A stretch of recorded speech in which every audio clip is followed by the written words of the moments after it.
오늘 우리에게 주시는 하나님의 말씀은 출애굽기 11장의 말씀입니다. 사랑하는 성도 여러분, 이 새벽 하나님의 풍성한 은혜와 평강이 여러분의 삶과 가정 위에 가득하기를 축원합니다. 오늘 읽은 이 11장은 애굽 땅에 내렸던 재앙의 마침표를 찍는 장입니다. 7장부터 10장까지 무려 9번에 걸친 재앙을 살펴보았습니다. 피, 개구리, 이 파리, 악질, 독종, 우박, 메뚜기, 그리고 흑암 재앙, 이 9가지 재앙이었습니다. 그 재앙으로 인해 애굽의 경제는 완전히 무너졌고 사람들의 일상은 파괴되었습니다. 그런데도 애굽 왕 바로는 고집을 꺾지 않았습니다. 조금 물러서는 듯 하다가도 상황이 조금만 나아지면 언제 그랬냐는 듯 다시 마음을 완악하게 먹고 이스라엘 백성을 내보내지 않았습니다. 이 9번의 과정을 지켜보던 이스라엘 백성들의 심정이 어땠을까요? 처음 몇 번의 재앙이 내릴 때만 해도 하나님의 능력을 찬양하며 드디어 우리의 노예 생활이 끝나고 해방되는구나 하는 기대감이 컸을 것입니다. 하지만 그 기대가 번번이 무너지는 과정을 우리 9번이나 겪으면서 그들의 마음속에는 혹시 아무것도 안 되는 것 아닌가 하는 마음과 함께 무력감이 자리 잡았을 것입니다. 노예 생활이 결코 끝나지 않을 것 같고 버티고 고집부리는 바로왕이 두렵게 느껴졌을 수도 있습니다. 우리 삶도 이와 비슷할 때가 있습니다. 어떤 문제를 해결하기 위해 오랫동안 기도하고 노력하고 애를 씁니다.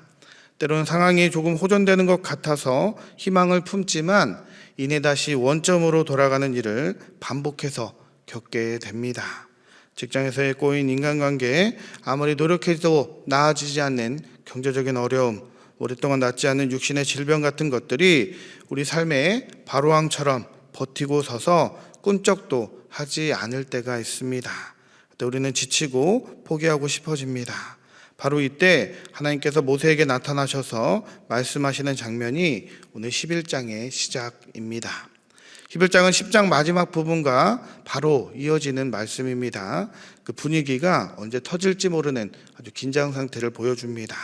모세가 다시는 바로의 얼굴을 보지 않겠다라고 선언한 상태로 10장이 끝나고 11장이 시작되기 때문입니다. 하나님은 이 11장 최고조에 긴장감이 최고조에 달하는 이 시점에서 1절 말씀을 통해 모세에게 말씀하십니다. 1절 말씀 같이 읽어볼까요? 시작. 여호와께서 모세에게 이르시기를 내가 이제 한 가지 재앙을 애굽에 내린 후에야 그가 너희를 여기서 내보내리라. 그가 너희를 내보낼 때에는 여기서 반드시 다 쫓아내리니. 아멘. 지루하게 끌어오던 싸움을 하나님께서 직접 끝내시겠다라는 선언의 말씀입니다. 오늘 11장을 같이 나누며 우리가 분명히 기억해야 될 사실이 있습니다.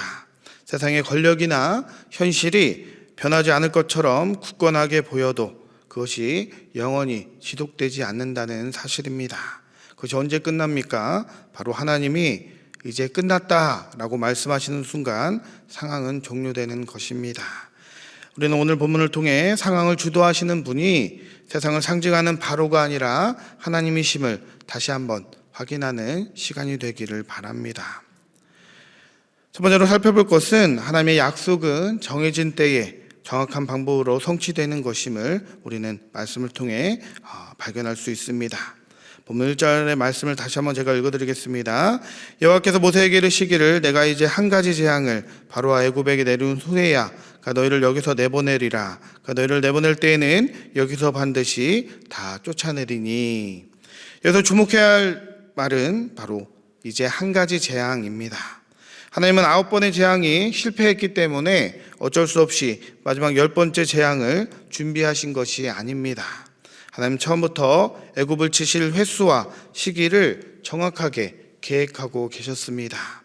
물이 90도나 99도에 끓지 않고 100도가 되어야만 끓는 것처럼 애굽이 항복하고 이스라엘의 이 노예 근성을 벗어버리기 위해 필요한 그 임계점이 바로 10번의 과정이었던 것입니다.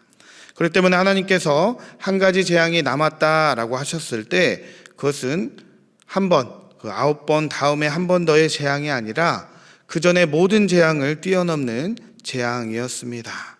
너희를 내보낼 때에는 여기서 반드시 다 쫓아내리니. 지금까지는 이스라엘이 제발 나가게 해달라고 부탁하는 입장이었지만 이제는 상황이 역전되어 바로가 이스라엘에게 제발 나가달라고 떠밀어 쫓아낼 것이다 라는 뜻입니다. 이러한 상황의 역전은 2절과 3절에서 더 구체적이고 현실적으로 나타납니다. 2절에서 하나님은 백성들에게 애굽 사람들에게 응급 패물을 구하라 라고 명령하십니다. 백성에게 말하여 사람들에게 각기 이웃들에게 응급 패물을 구하게 하라 하시더니, 이 말씀을 얼핏 들으면 이해하기 어렵습니다. 도망쳐 나오기도 바쁜 상황에서 귀금속을 챙기라는 것인지, 그리고 400년 동안 부려먹던 노예들이 갑자기 주인에게 금가원을 내놓으라고 할 때 순순히 내어줄 사람들이 어디 있겠습니까? 하지만 여기에는 두 가지 영적, 역사적 의미가 있습니다. 첫 번째로 하나님의 오래된 약속의 성취인 말씀인 것입니다. 하나님이 이 일이 일어나기 무려 400여 년 전에 창세기 15장 14절에서 아브라함에게 이렇게 약속하셨습니다. 그들이 섬기는 나라를 내가 징벌할지며 그 후에 내 자손이 큰 재물을 이끌고 나오리라. 하나님은 400년 전에 그 약속을 잊지 않으셨습니다. 이스라엘 백성들이 빈손으로 도망치듯 초라하게 나가는 것을 원치 않으셨습니다. 그들의 애굽에서 흘린 땀과 눈물에 대한 정당한 대가를 받아내도록 하신 것입니다. 이것이 하나님의 공의이자 약속을 지키시는 하나님의 신실하심입니다. 둘째는 상황을 주관하시는 하나님의 능력입니다. 3절에 보면 그 결과를 이렇게 기록합니다. 여호와께서 그 백성으로 애굽 사람의 은혜를 받게 하셨고 또 그 사람 모세는 애굽 땅에 있는 바로의 신하와 백성의 눈에 아주 위대하게 보였더라. 이스라엘 백성이 응급 패물을 받을 수 있었던 이유는 그들이 애굽 사람들을 협박하거나 무력으로 빼앗았기 때문이 아닙니다. 성경은 분명히 여호와께서 그 백성으로 애굽 사람의 은혜를 받게 하셨다라고 기록합니다. 하나님께서 애굽 사람들의 마음을 움직이신 것입니다. 당시 이스라엘 백성은 노예였습니다. 근데 주인이 노예의 요구를 들어주고 금과 은을 내어줍니다. 이는 인간의 상식이나 사회적 계급으로는 도저히 설명할 수 없는 일입니다. 하나님이 개입하시자, 하나님이 일하시자 사회의 구조와 계급의 장벽이 무너지고 사람의 마음이 열린 것입니다. 더욱 놀라운 것은 모세에 대한 애굽 사람들의 평가입니다. 모세는 애굽 땅에 있는 바로의 신하와 백성의 눈에 아주 위대하게 보였더라라고 성경은 말하고 있습니다. 모세가 누굽니까? 40년 전 애굽 사람을 죽이고 미디안 광야로 도망쳤던 살인자이자 도망자였습니다. 그리고 80세의 늙은 나이에 지팡이 하나 들고 나타난 초라한 노인이었습니다. 처음에 바로왕은 모세의 말을 코웃음치며 무시했습니다. 그 9번의 재앙이 지나고 하나님의 능력이 모세를 통해 나타나자 애굽 최고의 권력자인 바로의 신하들과 백성들조차 모세를 두려워하며 위대하게 보게 된 것입니다. 모세 스스로 자신을 포장하거나 증명하려 한 것이 아닙니다. 하나님께서 모세를 높이시니 세상이 그를 함부로 대하지 못한 것입니다. 우리의 삶에도 이 원리는 동일하게 적용됩니다. 우리는 직장에서나 사회적인 관계 속에서 사람들에게 인정받고 좋은 평가를 얻기 위해 애를 씁니다. 때로는 내 힘으로 닫힌 문을 열어보려고 혹은 꼬인 관계를 풀어보려고 인간적인 방법을 총동원하기도 합니다. 하지만 진정으로 사람의 마음을 움직이고 닫힌 문을 여시는 분은 오늘 말씀에서 나오는 그 하나님이심을 잊지 않기를 바랍니다. 하나님의 때는 반드시 옵니다. 9번의 좌절과 침묵의 시간은 하나님의 능력이 없어서가 아니라 상황을 완벽하게 뒤집기 위한, 그리고 우리의 빈손을 채워 당당하게 걸어나가게 하시기 위한 과정일 뿐입니다. 지금 당장 눈앞의 현실이 막막하고 바로와 같은 거대한 장벽이 꼼짝하지 않는 것 같아도 우리를 향한 하나님의 약속은 그분이 정하신 가장 정확한 때에 가장 완벽한 방법으로 반드시 성취된다는 그 사실을 기억하고 그 공의의 그 신실하심을 믿고 담대하게 살아가시기를 소망합니다. 두 번째로 우리가 살펴볼 것은 본문 4절과 5절에 나와 있는 바로 처음 난 것, 즉 장자의 죽음입니다. 4절 5절 말씀 함께 읽어보도록 하겠습니다. 4절 5절입니다. 시작. 모세가 바로에게 이르되 여호와께서 이와 같이 말씀하시기를 밤중에 내가 애굽 가운데로 들어가리니 애굽 땅에 있는 모든 처음 난 것은 왕위에 앉아있는 바로의 장자로부터 맷돌 뒤에 있는 몸종의 장자와 모든 가축의 처음 난 것까지 죽으리니. 아멘. 우리는 그 전에 나왔던 9가지 재앙들과 11장의 장자 재앙이 가진 차이를 분명히 알아야 합니다. 그 전의 재앙들은 애굽 사람들의 일상을 불편하게 만들고 경제에 타격을 주는 고통이었습니다.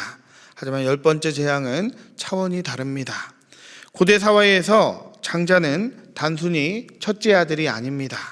장자는 그 가문이 가진 힘의 상징이며 모든 소망이고 미래의 그 자체였습니다. 특히 애굽 왕 바로의 장자는 훗날 애굽을 다스릴 살아있는 신으로 추앙받는 애굽 제국에 없어서는 안 되는 심장과도 같은 존재였습니다. 즉 이전의 재앙들이 애굽 사람들의 목숨과 상관없는 살이나 뼈를 치는 경고였다면 10번째 재앙은 그들의 삶에서 가장 깊이 의지하고 자랑하던 심장을 찌르는 재앙이었다라는 것입니다. 하나님은 지금 애굽이 이것만은 절대 무너지지 않는다라고 굳게 믿고 있던 세상의 가장 강력한 우상을 정확하게 타격하고 계신 것입니다. 그 심판 앞에서는 세상의 어떤 계급도 소용이 없습니다. 5절의 말씀처럼 최고 권력자인 바로의 궁전에 있는 장자나 가장 밑바닥에서 맷돌을 돌리는 여종의 장자나 동일하게 죽음을 맞이합니다. 인간이 아무리 막대한 돈을 쌓아두고 높은 권력을 쥐고 완벽한 스펙을 갖추어 놓았다 할지라도 하나님이 그 생명의 호흡을 거두어 가시기로 작정하는 순간 그 모든 세상의 방패는 아무것도 막지 못하는 것입니다. 인간이 자신의 미래를 보장해 줄 거라고 굳게 믿는 나만의 장자는 심판의 날에 결코 나를 구원할 수도 그리고 어떻게 할 수도 없다라는 말입니다.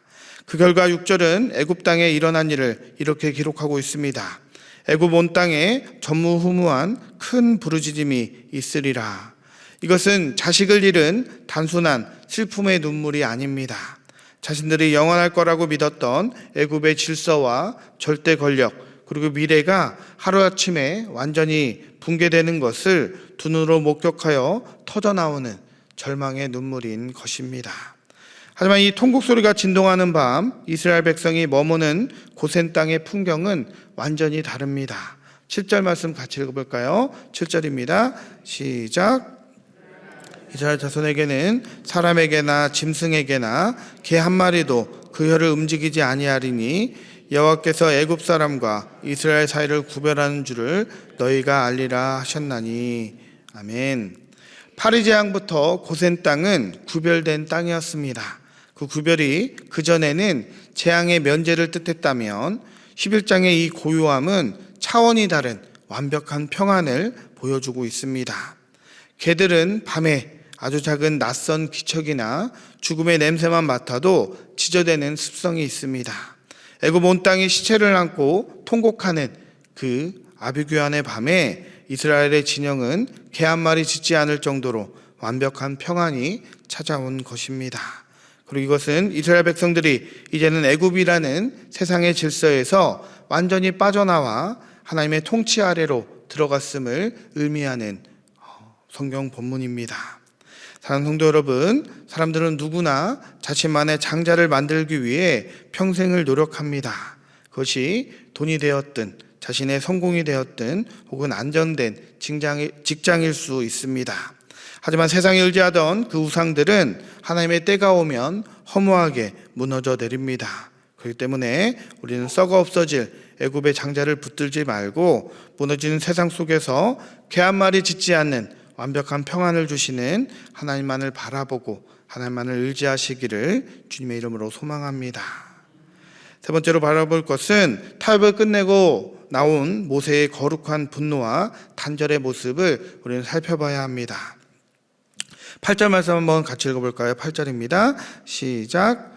왕의 이 모든 신하가 내게 내려와 내게 절하며 이르기를 너와 너를 따르는 온 백성은 나가라 한 은혜야 내가 나가리라 하고 심히 노하여 바로에게서 나오니라.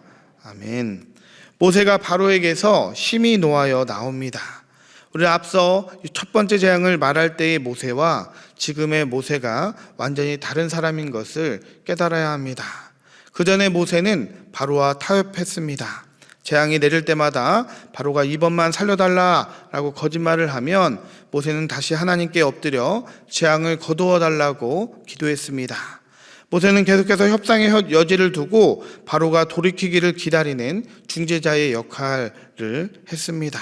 하지만 11장에서의 모세는 더 이상 바로를 위해 기도하지 않습니다.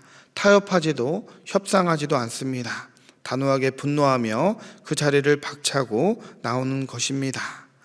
모세가 왜 이렇게 화를 냈을까요? 하나님의 최종 심판이 내려지는 이 위기의 상황 속에서도 끝까지 자신이 쥐고 있는 권력을 놓지 못해 백성들을 죽음으로 몰아넣는 바로의 영적인 무지와 고집에 대해 그는 단단히 화를 내고 있는 것입니다. 그래서 이제 더 이상 기회는 없다, 타협의 시간은 끝났다라는 의미의 분노인 것입니다. 모세의 단호한 행동이 우리에게 던지는 메시지는 명확합니다. 우리는 신앙생활하면서 우리 안에 애굽과 너무 오랫동안 타협하며 살아왔습니다. 적당히 세상의 방식과 어울리고 죄의 습관을 끊어내지 못한 채 하나님의 말씀 앞에서는 늘 핑계를 대며 물러섰습니다. 상황이 조금만 나아지면, 이 문제만 해결되면 하면서 바로처럼 하나님의 관계를 계속해서 협상하며 시간을 끌어왔습니다. 하지만 11장은 우리에게 말씀합니다. 타협의 시간은 끝났습니다. 하나님께서 우리의 삶의 얽매이는 애굽을 치시고 구원하시려는 결정적인 순간에 여전히 세상에 미련을 두고 양다리를 걸치고 있다면 그 결과는 멸망밖에 없음을 우리에게 말해주고 있는 것입니다. 우리에게도 모세와 같은 단호함이 필요합니다. 수십 년을 믿고도 변하지 않는 나의 굳은 마음, 예수를 믿는다고 하면서도 여전히 나만의 장자를 만들어 그것에 우선순위를 두고 살아가는 나의 욕심을 향해 우리는 스스로 분노할 줄 알아야 합니다. 더 이상 과거에 죄악된 습관과 타협하지 않고 밀없이 그 자리를 박차고 나오는 단호한 용기가 있기를 주님의 이름으로 소망합니다. 말씀을 정리하겠습니다. 출애굽기 11장을 통해 우리는 하나님이 어떻게 세상의 질서를 깨뜨리고 자기 백성을 구원하신지를 말씀을 통해 확인했습니다. 첫 번째, 우리는 하나님의 때와 방법을 신뢰해야 합니다. 하나님은 9번의 재앙이라는 긴 과정을 통해 애굽의 항복을 이끌어 내셨습니다. 우리는 내 눈앞에 현실이 해결되지 않으면 하나님이 일하시지 않는다라고 착각하며 조급해합니다. 그러나 하나님은 하나님께서 하신 약속을 잊지 않으셨습니다. 아브라함에게 주셨던 400년 전의 약속을 정확한 때에 이루셨고, 이스라엘 백성들이 빈손으로 나가지 않도록 애굽의 은근 패물을 통해 그들의 수고를 보상받게 하셨습니다. 그렇게 우리도 지금 당장 응답이 더져 보이고 바로와 같은 성벽이 꼼짝하지 않는 것 같아도 하나님의 가장 완벽한 때에 상황을 단번에 역전시키는 분이심을 기억하고 담대히 살아가시기를 바랍니다. 두 번째로, 세상의 우상을 의지하지 말고 하나님이 주시는 평안을 선택해야 합니다. 10번째 재앙은 애굽이 가장 의지하던 장자를 치는 사건이었습니다. 인간이 미래를 보장받기 위해 쌓아둔 세상의 힘은 하나님의 심판 앞에서 아무런 힘도 발휘하지 못합니다. 세상 사람들은 자신의 우상이 무너질 때 절망하며 부르짖지만, 어린 양의 피 아래에 있는 성도는 세상이 무너지는 밤에도 개 한 마리 짖지 않는 완벽한 평안을 누리게 되는 것입니다. 세상에 썩어질 장자를 붙들지 마시고 오직 만물의 주관자이신 하나님이 주시는 평안이 우리 영혼의 유일한 안식처가 되기를 바랍니다. 세 번째로, 과거의 타협과 단절하고 즉각적으로 순종해야 합니다. 모세는 더 이상 바로와 협상하지 않았습니다. 하나님의 심판이 임박했음을 깨닫고 거룩한 분노를 가지고 타협의 자리를 박차고 나왔습니다. 신앙의 길에서 가장 무서운 것은 바로의 완악함을 닮아 순종을 내일로 미루는 것입니다. 하나님께서 바로의 마음을 완악하게 내버려 두신 것처럼 우리가 계속해서 순종을 미루고 고집을 부리면 우리 또한 영적 무감각 속에서 하나님의 방치될 수 있음을 잊지 말아야 합니다. 사랑하는 성도 여러분, 하나님의 말씀을 들을 때가 우리에게 얼마 남지 않은 기회일 수 있습니다. 우리의 삶 속에 여전히 남아있는 바로와 같은 고집, 상황에 따라 하나님을 협상 테이블에 올리는 불순종의 태도를 끊어내고 하나님의 통치에 순종함으로 나아가시기를 바랍니다. 오늘 우리의 삶이 세상의 화려한 장자를 쫓는 애굽의 길에서 돌이켜 주님의 약속을 신뢰하며 보혈의 은혜 아래에 걷는 거룩한 출애굽의 여정이 되기를 주님의 이름으로 축원합니다.